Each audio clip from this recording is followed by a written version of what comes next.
Libro titulado Litelantes, la gran estrella del dragón.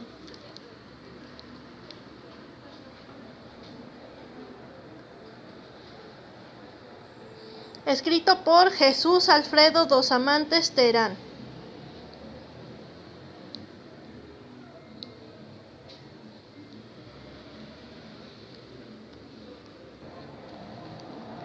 Dragón de sabiduría. Dentro de cada hombre hay un rayo que nos une al absoluto. Ese rayo es nuestro resplandeciente dragón de sabiduría, el Cristo interno, la corona sefirótica. El hombre tiene el cuerpo, el alma y el íntimo.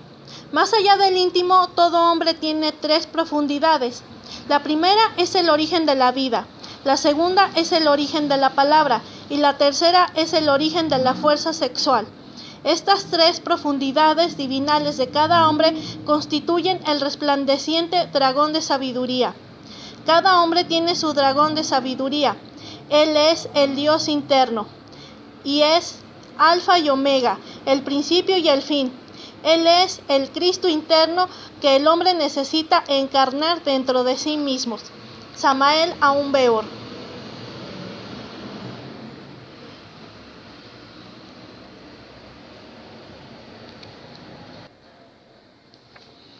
Beneplácito. Señor Jesús Alfredo dos Amantes Terán presente. Vemos con beneplácito que usted procura guardar la memoria de nuestra querida madre, Arnolda Garro Mora, viuda de Gómez, la venerable maestra Litelantes, a quien sirvió usted fielmente hasta el último día de su vida, y siempre la quiso como si fuera su propia madre, por todo lo cual le estamos muy agradecidos. Es una gran verdad que nuestra madrecita levantó al venerable maestro Samael Aún Weor, quien en vida llevara el nombre profano de Víctor Manuel Gómez Rodríguez, nuestro recordado y venerado padre. El propio maestro reconocía que Nuestra Señora Madre le enseñó la fórmula concreta para meter el cuerpo en estado de yinas y muchas otras cosas más. Además, nos consta que todos los acontecimientos que le anticipaba al maestro Samael se le cumplían. En verdad que nuestro padre le guardaba siempre el más profundo respeto y decía que era un ser muy especial que se le había dado para su proceso. Estamos muy contentos de que usted haya tomado la decisión de hablar sobre la enseñanza de nuestra querida madre, con quien estuvo en las buenas y en las malas, y nos consta que gustaba tanto de platicar con usted largas horas sobre temas esotéricos, como pasar alegres veladas con cantos y poesías, pues ella nos dio ejemplo de sabiduría en sus palabras y en sus actos, de la mayor naturalidad, de la sana y verdadera alegría, de una bonita convivencia familiar. No solo tenemos la seguridad de que ciertamente hablará usted la realidad de los grandes hechos que realizó nuestra venerable maestra Litelantes, sino que nos alegra mucho que se venere su sagrada memoria. Atentamente, Osiris Gómez Garro. México, Distrito Federal, a 14 de agosto del 2000. Prólogo. Las rosas benditas de la espiritualidad florecen en la cruz del matrimonio perfecto. Samael Aún Weor. En su obra Voluntad Cristo, nos dice el venerable maestro Samael Aún Weor que en la constelación del dragón oficia el tribunal de la justicia cósmica. Luego entonces, nuestra venerable maestra Litelantes, juez de dicho tribunal, es una gran estrella del dragón. Es grande, sí, y muy grande, porque es el único hijo de los señores del tribunal que tiene asiento autónomo. Esta enseñanza comenzó por el apoyo que nuestro maestro recibió de los mamas de la Sierra Nevada de Santa Marta, Colombia, el Tíbet de América, y se cristalizó por el poderoso auxilio que recibió de los benditos señores Kuthumi, Moria y Adonai, a quienes el maestro siempre dispensó una especial devoción, según me reiteró continuamente nuestra amada maestra. Su amparo y protección invocó, confiando en su poderosa ayuda para entregar estas palabras. Se busca en esta obra dar una sencilla idea de la maravillosa persona que fue nuestra querida maestra Litelantes, y no se pretende hablar sobre sus cosas secretas, sino de su enseñanza fundamental, que no se aleja de los más profundos, en lo más mínimo, de la que nos entregara el maestro Samael. Quizás la única diferencia que encontraremos es que nuestra bien amada maestra fue más estricta en su aplicación. Confieso que reflexioné bastante antes de darme a la tarea de escribir este libro, llegando a la conclusión de que sería egoísmo de mi parte no transmitir lo que viví a su lado, aunque sea poco lo que mi persona pueda decir en ese corazón de oro que nuestra maestra tenía. También me mueve a escribir el percatarme de que ya se empiezan a alterar sus palabras. Hay quienes ponen en su boca cosas que nunca dijo, y no solamente no las dijo, sino que sistemáticamente decía lo contrario. Decir falsamente que nuestros maestros afirmaron o negaron tal o cual cosa es tanto como pretender robarles su virtud. Es una infamia en toda la extensión de la palabra. Hay quienes todavía van más allá y supuestamente han hablado en sueños con la maestra, una vez fallecida, y dicen que tales despropósitos que no resisten un análisis, pues en vida la maestra dijo exactamente lo opuesto de lo que estas personas presumen haber visto y oído, entre comillas, en el más allá. Sé muy bien que mis palabras están en la balanza, que los maestros de la ley juzgarán si se ajustan a la verdad, pues a ellos debo dar cuenta. Triste papel haría si en vez de un tributo a la sagrada memoria de nuestra querida maestra pusiera en su boca palabras que nunca dijo. Difícil es ocultar la verdad de las cosas ante los maestros de la Blanca Hermandad, pues no hay nada oculto que no deba ser revelado y la mentira siempre queda en evidencia. Cuando recién empecé a vivir en casa de la venerable maestra Litelantes, es decir, cuando tuve esa gran dádiva de Dios, inmediatamente me dijo algo que le había ocultado. Recuerdo haberle comentado que en la noche anterior la había soñado, con vestidura y cofia blancas, y me alaba un dedo de la mano derecha, a lo cual reaccioné confesándole precisamente lo que ahora me decía. Ella me respondió: sí, cuando uno les ala ese dedo, inmediatamente sueltan todo. Por tanto, aprendí rápidamente a no ocultarle nada, mucho menos a mentirle, y desde aquí sigo firme en ese propósito, pues sé muy bien que ella escucha mis palabras. Ojalá puedan alcanzar el rango de homenaje. Esta obra va dedicada a la gente sencilla que no mira con el intelecto prejuicioso, sino con el corazón, y siempre está dispuesta a escuchar la enseñanza de nuestros venerables maestros Litelantes y Samael Aun Weor. Lo que en mi experiencia al lado de la maestra Litelantes, entre paréntesis, 14 años, pude apreciar, es que las personas sencillas, que muchas veces no sabían ni siquiera leer, sino que recibían la enseñanza verbalmente de los instructores o escuchando las grabaciones de las conferencias del maestro Samael, son las que realmente perduran en este difícil camino, las que tienen vivencias concretas y reales de este conocimiento. Así que dirijo mis palabras a quienes sinceramente quieran escuchar las enseñanzas del ser más maravilloso que hayamos conocido, nuestra venerable maestra Litelantes. En verdad que nuestra madrecita nos regaló, con todo su amor, la más extraordinaria de las enseñanzas, el ejemplo. Alfredo Dos Amantes, octubre del 2000.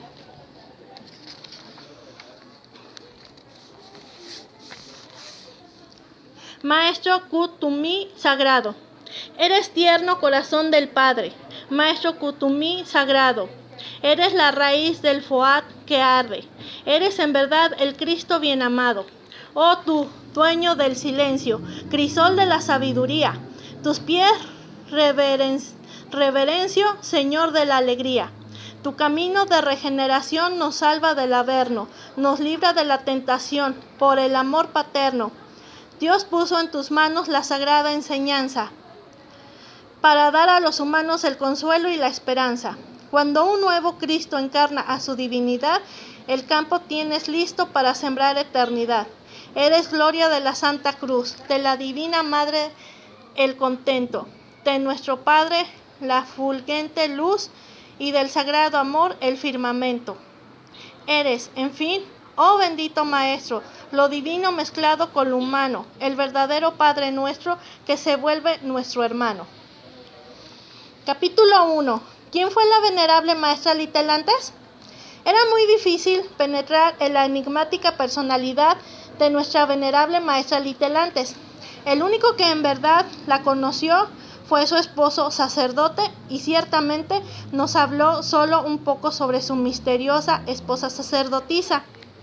Así que no será mi persona el que diga quién fue realmente internamente nuestra bien amada maestra, sino nuestro señor Samael Aumbeor, y serán sus propias palabras las que describan a nuestra gran señora, maestra de la ciencia Ginas. Donde primero habla abiertamente de la venerable maestra Litelantes es en su Tratado de Medicina Oculta y Magia Práctica, que se editó por primera vez en 1952. En tal obra dice textualmente: la gurú Litelantes, conocida en la tierra con el nombre profano de Arnolda de Gómez, me enseñó los estados de Ginas. Esta dama adepto es mi esposa sacerdotisa y mi colaboradora esotérica. Yo había leído mucha literatura ocultista, pero jamás había encontrado datos concretos sobre el modus operandi de los estados de Ginas. El venerable maestro Huiracocha, en su novela iniciática, nos cuenta el interesante caso del comandante Montenero, que con su cuerpo físico en estado de Ginas entró al templo de Chapultepec, en México, para recibir iniciación cósmica. Don Mario Rosso de Luna nos habla también maravillosamente sobre los estados de Ginas. Empero ningún escritor espiritualista jamás nos había enseñado la fórmula concreta para poner el cuerpo físico en estado de Ginas. Aprendí esta fórmula de mi propia esposa sacerdotisa. Ella me la enseñó prácticamente. Vienen a mi memoria muchas cosas interesantes de aquella época. Allá por el año de 1946, mi esposa y yo vivíamos en el pueblo tropical de Girardot, Cundinamarca. Cierto día, la dama adepto me dijo: esta noche me transportaré con mi cuerpo físico en estado de Ginas a casa de la señora E. Me haré sentir en ella y allí le dejaré un objeto material. Algo intrigado le pregunté: ¿es posible transportarse uno con cuerpo físico a través de los aires y sin necesidad de avión? La gurú Litelantes sonriendo me dijo: ya verás. Muy temprano fui a visitar a la señora y entonces esa señora, algo impresionada, me dijo que durante toda la noche había sentido ruidos en su casa y pasos de una persona extraña. Luego me contó que dentro de su aposento debidamente cerrado con candado había encontrado ciertos objetos materiales pertenecientes a la señora Arnolda. Asombrado yo de la cuestión, fui a contarle el caso a la dama adepto y entonces esta sonriendo me dijo: ¿ya ves que sí pude viajar con cuerpo físico en estado Ginas? Más tarde me invitó a hacer una excursión con el cuerpo físico por los dominios de esas maravillosas tierras de Ginas, de las cuales habla don Mario Rosso de Luna. Una noche, la más quieta, la más callada, estaba acostado en mi lecho, en perfecto estado de vigilia. De pronto la dama adepto me dijo: levántate del lecho y vamos. La dama adepto había puesto su cuerpo físico en estado de Ginas y estaba rodeada de terribles fuerzas cósmicas del dios Harpócrates. Me levanté de mi lecho y lleno de fe la seguí, caminando con paso firme y decidido. Una voluptuosidad espiritual me embriagaba y entonces resolví flotar en los aires. Comprendí que me había sumergido dentro del plano astral, pero con el cuerpo físico. Entendí que cuando el cuerpo físico se sumerge dentro del plano astral, puede levitar y quedar sujeto a las leyes del plano astral, pero sin perder sus características fisiológicas. La dama adepto me hizo volar por encima de grandes precipicios y montañas para probar mi valor.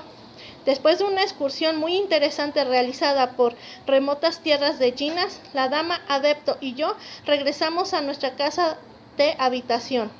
Seguí experimentando por mi cuenta y descubrí que para transportarse uno con cuerpo físico en estado de Jinas solo se necesita una mínima cantidad de sueño y mucha fe. Más tarde, la dama adepto me explicó algo sobre el huevo órfico y los estados de Jinas. Me viene a la memoria el huevo de oro de Brahma, que simboliza el universo. Nuestra Tierra tiene forma oviforme. La primera manifestación del cosmos en forma de huevo era la creencia más difundida en la antigüedad. En el ritual egipcio, Sep, el dios del tiempo y de la tierra, se dice que puso un huevo, o el universo, un huevo concebido a la hora del gran uno de la fuerza doble. El dios Ra es representado por los egipcios en proceso de gestación dentro de un huevo. El huevo órfico figuraba a los misterios dionisíacos en Grecia y en la India. El primer ser masculino visible que reunía en sí mismo los dos sexos era representado saliendo de un huevo. El huevo simboliza al mundo. Así pues, la lógica nos invita a pensar que en el huevo existen grandes poderes ocultos. La gurú Litelantes me explicó la fórmula mágica del huevo. Me dijo la gurú Litelantes que con el huevo podía uno poner el cuerpo físico en estado de Jinas. Hay que hacer un pequeño agujero al huevo en el extremo puntiagudo y por entre ese agujero sacar su yema y su clara. El huevo hay que tibiarlo en agua ligeramente antes de hacerle el agujero. El discípulo deberá pintar ese huevo de color azul. Se coloca esa corteza cerca de nuestro lecho y el discípulo se adormecerá imaginándose metido entre el huevo. El maestro Huiracocha dice que en estos instantes debe invocar al dios Harpócrates, pronunciando el siguiente mantra: Harpócrates. Entonces el dios Harpócrates llevará al discípulo entre el huevo. El discípulo sentirá una gran rasquiña o picazón en su cuerpo. El discípulo se sentirá incómodo porque tendrá la posición incómoda con que se representa a un pichón entre el huevo. El discípulo no debe protestar. El dios Harpócrates lo transportará a cualquier sitio lejano y luego abrirá el huevo y lo dejará allá. Al principio el estudiante solo conseguirá transportarse en cuerpo astral. Más tarde el estudiante ya podrá transportarse con su cuerpo físico en estado de Jinas. Esto es cuestión de mucha práctica y tenacidad. Los estados de Jinas nos permiten realizar todas estas maravillas.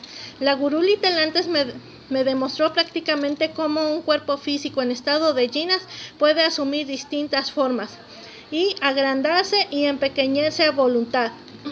Realmente la medicina oficial no conoce el cuerpo físico, sino en sus aspectos puramente primarios o elementales.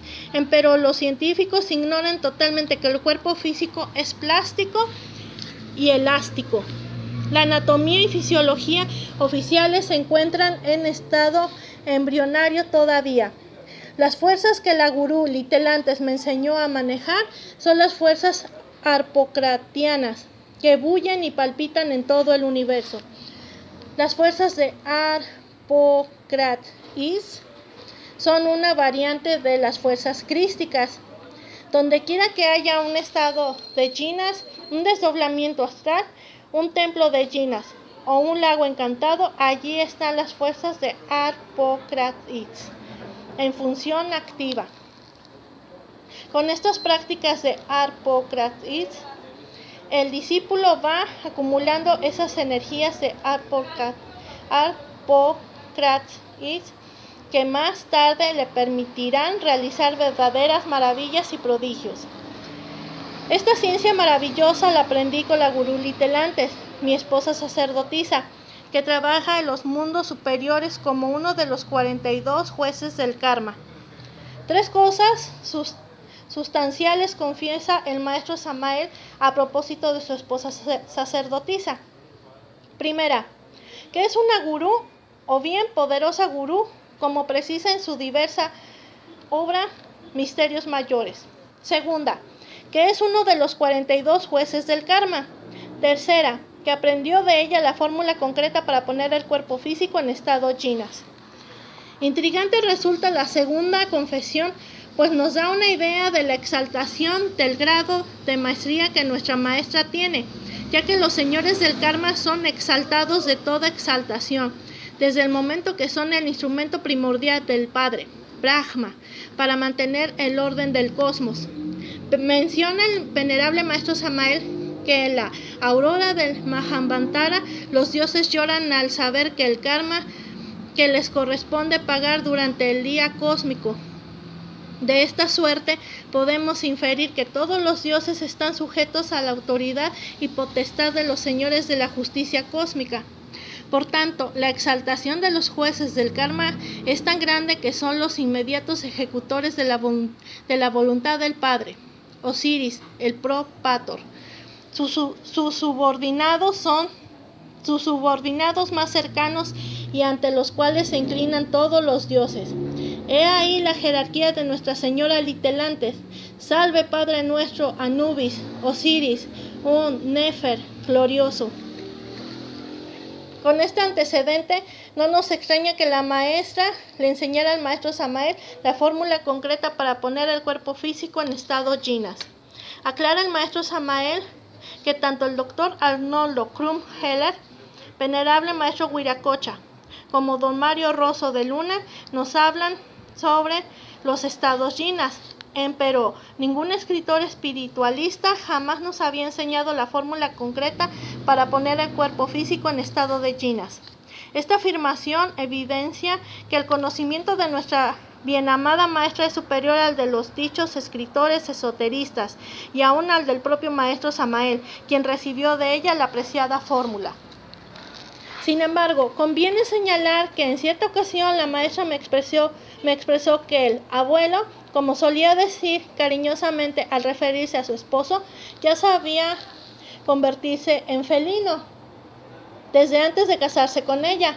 Es decir, ya había aprendido con los arahuacos de la Sierra Nevada de Santa Marta, Colombia, el Tíbet de América, la técnica que conocemos como nahualismo, pero solamente por lo que toca a algunas variedades de felinos. Poseía pues la técnica específica de la ciencia jinas que lo convertía en felino, mas no la técnica genérica para tomar cualquier otra forma, la cual aprendió exclusivamente de la propia maestra Litelantes, colaboradora esotérica del maestro. La siguiente obra donde el maestro Samael habla enfáticamente de nuestra maestra es el mensaje de Navidad de 1954, en la que le dedica la portada y las primeras palabras. En efecto, aparece una foto de ella en la portada con vestiduras blancas y cofia también blanca. En la primera página de dicho mensaje encontramos el siguiente texto: Venerable maestra Litelantes, esposa del venerable maestro Aumbeor. Esta dama adepto goza de la conciencia continua y a través de innumerables reencarnaciones logró educir y vigorizar ciertas facultades ocultas que, entre otras, le permitieron recordar sus vidas pasadas y la historia del planeta y de sus razas. Ha sido colaboradora esotérica del venerable maestro Aumbeor. Descubrió los estados de jinas mencionados por don Mario Rosso de Luna y Arnoldo Krum Heller. Colaboró con el maestro Aumbeor en la investigación científica de los elementales vegetales que figuran en el Tratado de Medicina Oculta. Esta dama adepto es uno de los 42 jueces del karma. Es absolutamente silenciosa y como quiera que jamás hace gala de sus poderes ni de sus conocimientos. Los pedantes de la época han agotado su baba difamatoria contra ella. El gurú Litelantes trabaja anónima y silenciosamente en el palacio de los señores del karma. Esta dama adepto es el alma gemela del venerable maestro Aumbeor y a través de innumerables reencarnaciones ha sido siempre la fiel compañera del maestro. Esta poderosa vidente tiene en su mente toda la sabiduría de los siglos y con sus facultades clarividentes ha colaborado con el maestro Aumbeor, estudiando los distintos departamentos elementales de la naturaleza. Véase Rosa Ígnea y Tratado de Medicina Oculta y Magia Práctica por Aun Beor. De estas palabras podemos deducir las siguientes conclusiones. Primera, goza de la conciencia continua. Segunda, tiene facultades ocultas que, entre otras cosas, le permitieron recordar sus vidas pasadas y la historia del planeta y de sus razas. Tercera, ha sido la colaboradora esotérica del maestro Samael. Cuarta, descubrió los estados de Jinas. Quinta, es uno de los 42 jueces del karma. Sexta, jamás hace gala de sus poderes ni de sus conocimientos. Séptima, es el alma gemela del maestro Samael. Octava, en todas las reencarnaciones ha sido siempre la fiel compañera del maestro. Novena, es una poderosa vidente. Décima, tiene en su mente toda la sabiduría de los siglos.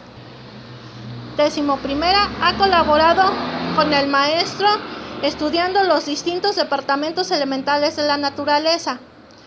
12ª, con su ayuda pudo el maestro Samael escribir Rosa Ígnea y Tratado de Medicina Oculta y Magia Práctica, y podemos decir que toda su obra.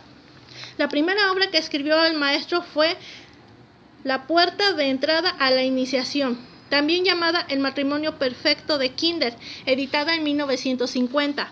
En su Tratado de Medicina Oculta y Magia Práctica, que se editó en 1952, ya habla abiertamente de la maestra y de sus extraordinarias facultades. Para 1954 ratifica lo dicho sobre ella y además amplía su catálogo de facultades, pero también expresa que los pedantes de la época han agotado su baba difamatoria contra ella, lo cual sería una constante en su vida.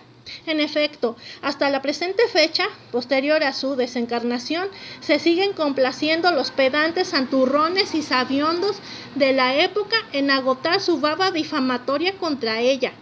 Bien sabemos que por la propia maestra, sus hijos y algunos estudiantes de aquella época, que desde el principio de la misión del maestro Samael, la mayoría de sus seguidores, entre comillas, la miraban con desprecio, entre otras cosas porque no era conferencista ni universitaria. Procuraban humillarla y la relegaban a la cocina. Sin embargo, ella siempre se portó con la mayor ecuanimidad estos desprecios, pues afirmaba que no hacía caso de las malas voluntades ni de las habladurías de la gente, que al contrario las agradecía, que un favor que le hacían, pues al menos hablaban de ella, aunque fuese mal, que la gente no le pagaba el teléfono, ni la renta, ni sus cigarros, ni sus caprichos, que mientras más hablara mal de ella, más comía, más se divertía y más paseaba, que es una locura hacer caso de los que maldicen de uno, pues si hicieran caso de lo que la gente decía de ella, hace mucho que hubiera desencarnado, etcétera, etcétera. La Virgen de la Ley.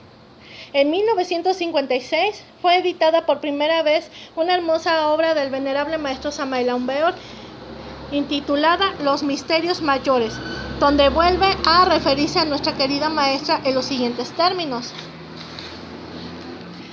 Esos que saben salir en astral, esos que saben arreglar sus cuentas en el tribunal del karma, esos que reciben las enseñanzas directas en los templos de misterios, esos que recuerdan sus reencarnaciones pasadas, esos sí saben, aunque no hayan leído jamás un solo libro de ocultismo, aunque no sean en el mundo sino pobres analfabetas, aunque no sean más que tristes cocineros o indios salvajes. Esa es la gente que sabe verdaderamente. Nosotros conocemos a dos poderosos iluminados que son muy sencillos. El uno es un indio salvaje de la Sierra Nevada de Santa Marta, Colombia. El otro es la poderosa Gurú Litelantes, gran maestro de la justicia cósmica.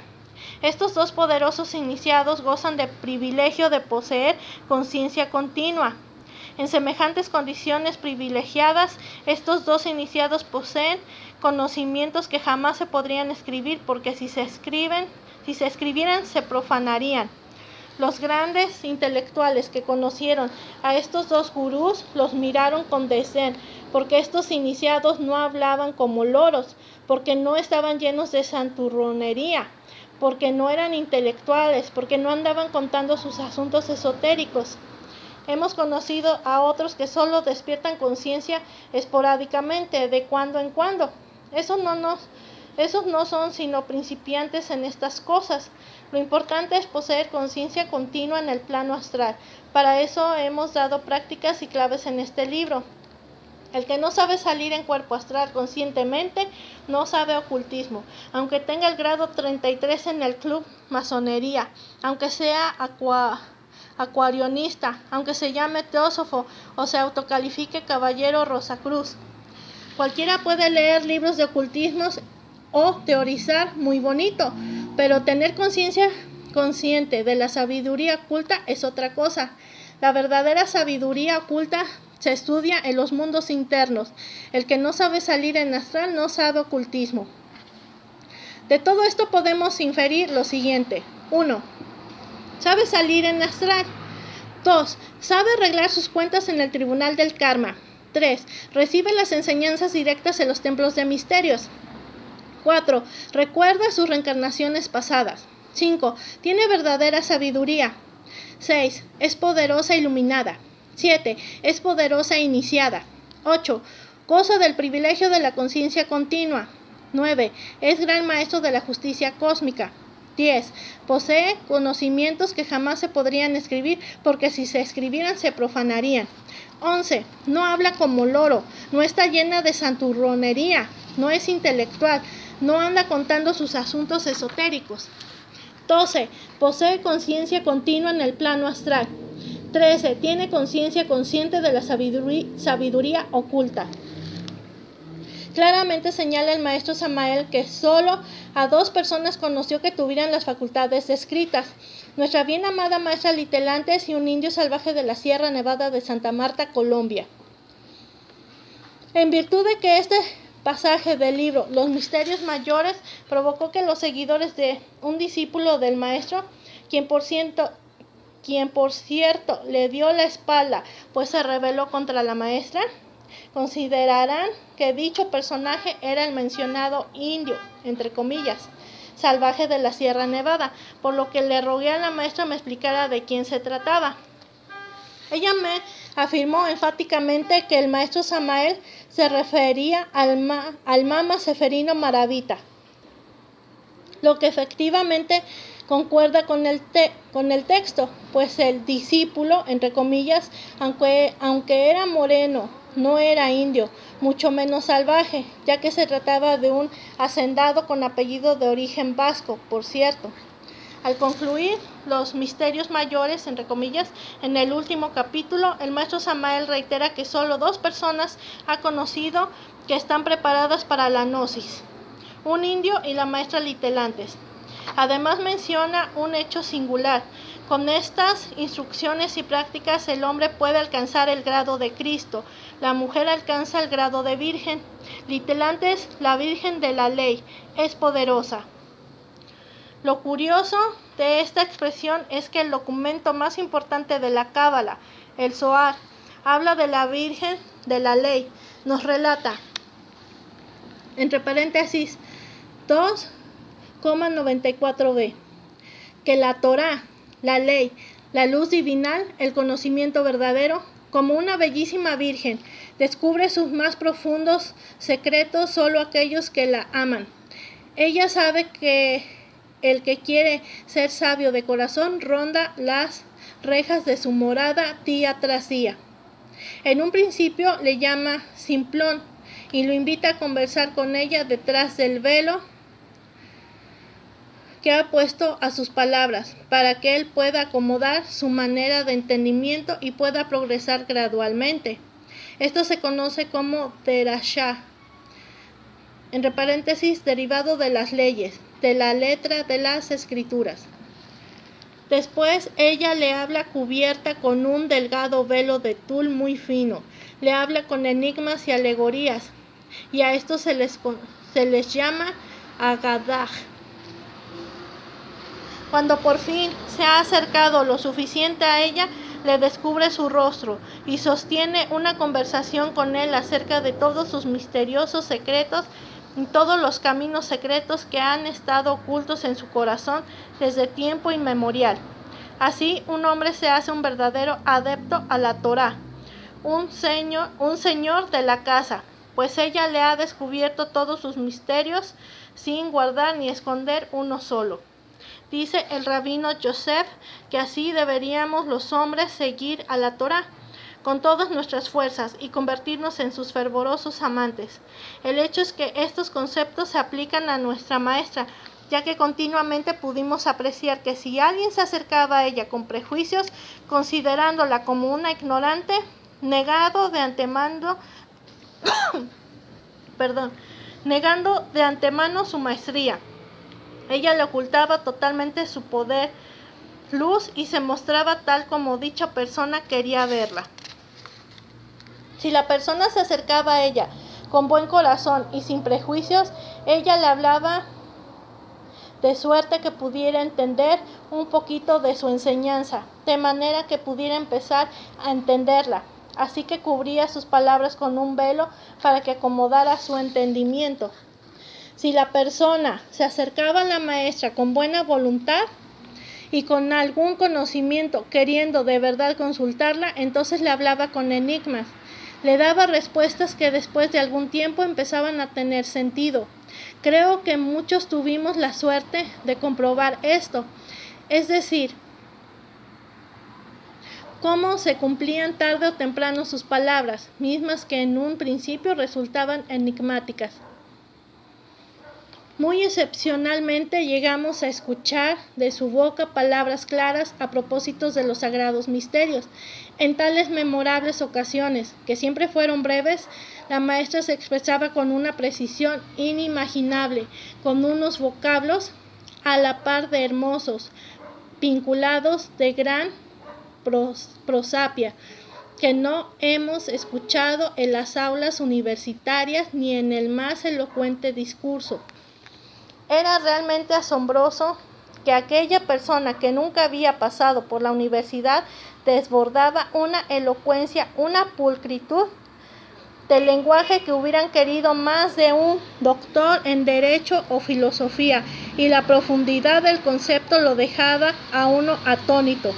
Caso singular, en verdad, el de nuestra querida maestra Litelantes.